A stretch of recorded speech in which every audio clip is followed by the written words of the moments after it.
Hey guys, it's Chloe. Welcome back to my channel. Today I'm going to be giving you some quick tips to improve your language learning. I kind of have 4 and a bit tips to share with you today. And these aren't things that will kind of make you fluent suddenly. These are just things that if you follow these tips, you can boost your language learning and kind of give you that edge as you're studying. So without further ado, let's begin. So the first tip is to immerse yourself in the language from the very beginning. I think a lot of people do this already. Think about it, how many people start learning Korean because of K-pop or Japanese because of anime? And there's a lot of you, okay, don't lie. So kind of getting used to the language before you even start to study it can really help you just get used to how it sounds, how it looks when it's written down. Obviously you're not going to understand a lot of it when you first start, but it's kind of just getting to know the language more than anything.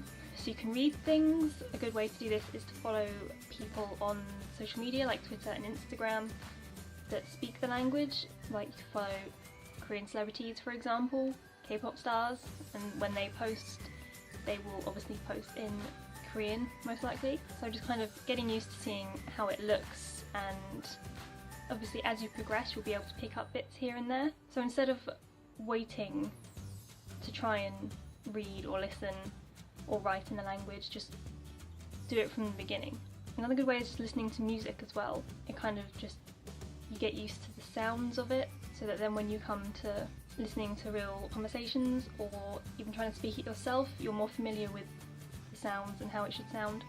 Tip number 2 is scrap translations. So when you're writing example sentences, don't write down full translations of that sentence.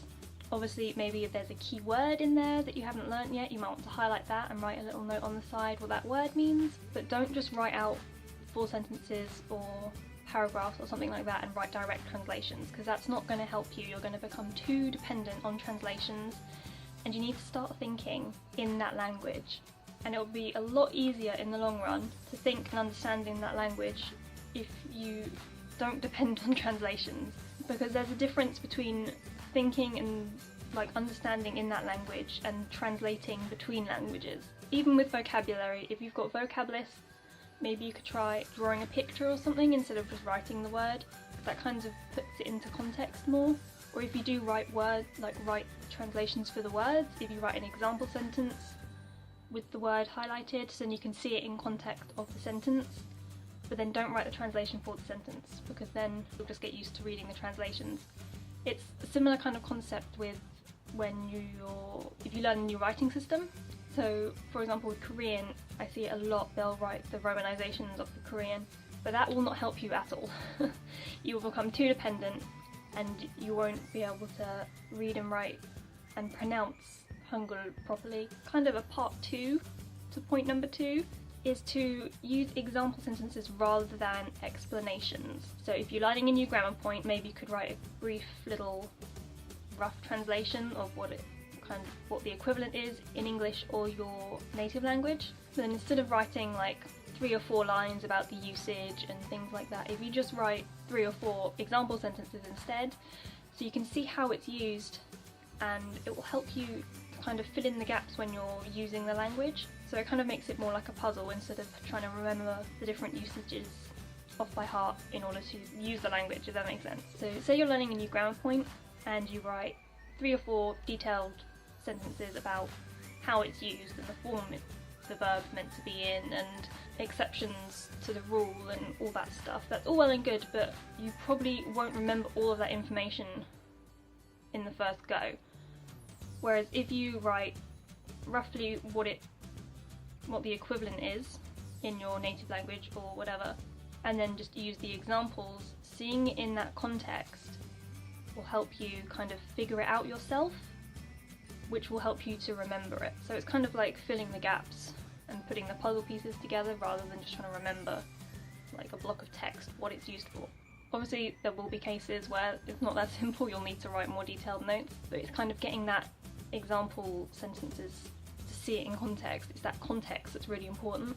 Kind of alternatively, the point number 2, see where it's 4 and a bit tips, because it's not structured very well. Alternative tip number 2 is if you're learning multiple languages, learn one language through the other. For me, I'm learning Japanese and Korean, so what I've got a few books for learning Korean that are written in Japanese. So I'm not going through them yet because my Japanese isn't quite there, but I think once I do the N4 and I kind of progress with Korean a little bit more, I will go through those books because they go from the beginning. Especially if the languages are similar, it will help you remember the second language better. Like with Korean and Japanese, in terms of grammar, they're quite similar with these particles and like the structures of the sentences and things like that. So that kind of helped me remember Korean because I'm like, oh okay, that's like the same Japanese. So it's kind of linking things in your memory. Because if you already know it in one language, it's going to be easier to remember it in another language. And it's kind of like getting the best of both worlds. Because you're learning one language while also improving or, you know, testing your other language. Tip number 3 is to use what you learn. Now this is something I'm really bad at, to be fair. But something like writing a diary or narrating in your head what you're doing or talking to your pets or something, you don't have to have full conversations with natives to be able to use what it is you're learning. Even if you're just starting out and maybe you don't know that much vocab but you want to use the grammar structures you're learning, fill in the gaps in another language. Fill in either with your native language or maybe another language you're learning, just so you get used to using the structures. Maybe if you learn a new word that day and you think, oh, and you really need to remember this, just see how it comes up in your day-to-day life and try and just think on the go. Also things like narrating in your head and talking to pets and things, it's more spontaneous than having to write things down. So it's kind of more like as you would talk if you were having a conversation with someone. So instead of sitting down and having to, you know, think like, okay, so to make this conjugation I need to do this, you're kind of just doing it instead of having to sit down and think and maybe look something up. Maybe if you don't know a word, instead of having to look it up, you think, okay, I can use another word.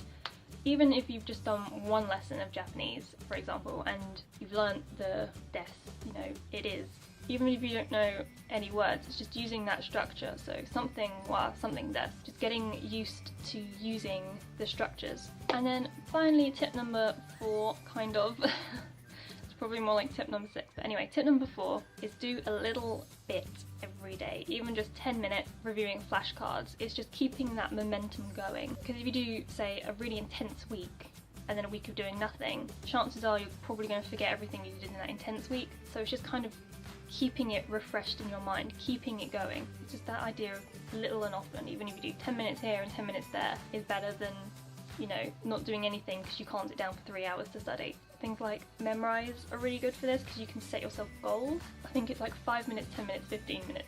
So even if you set it to the lowest one, that's still something. You know, that's something you've studied that day. You're still getting used to using the language and studying the language, so it doesn't just completely leave your brain. Especially as well if you're trying to learn a language alongside other things. So I'm studying for my degree and working and studying languages. So even on busy days, like today's Friday, so I'm working from 1 till 7:30 this evening. So just doing 10 minutes on Memrise this morning, that's kind of ticks my box of studying Japanese for today. So even if I'm tired later, I don't want to study anything, which I probably will not want to do, I've done some Japanese, that's kind of my bit for today. So yeah, those are my quick tips for boosting your language learning. I hope these were helpful to some of you. Yeah, if you have any of your own tips, then feel free to comment on this video or send me a message or something like that, because I would love to know more tips, because I'm all about quick tips. Yeah, I'm trying to post more regularly again. I'm going to try and post a video once a week. We'll see how long that lasts.